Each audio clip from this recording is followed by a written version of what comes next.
Welcome everyone to CITP's very first distinguished lecture of the semester. We're delighted to have Professor John Kleinberg, who's visiting us from Cornell.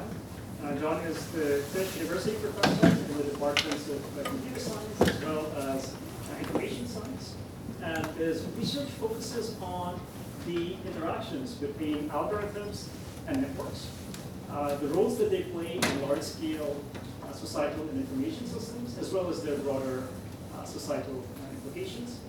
John is the member of the National Academy of Sciences, the National Academy of Engineering, and he's also serving on the National AI Advisory Committee.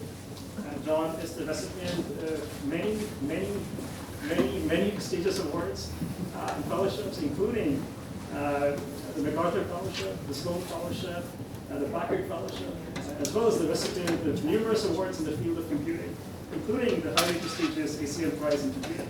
John, it's a great pleasure to have you here for a distinguished speaker. Let's have a round of applause for him.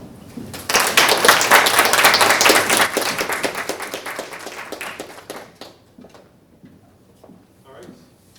Well, thanks very much for the invitation to come speak here, and thanks for the kind introduction. Yeah, it's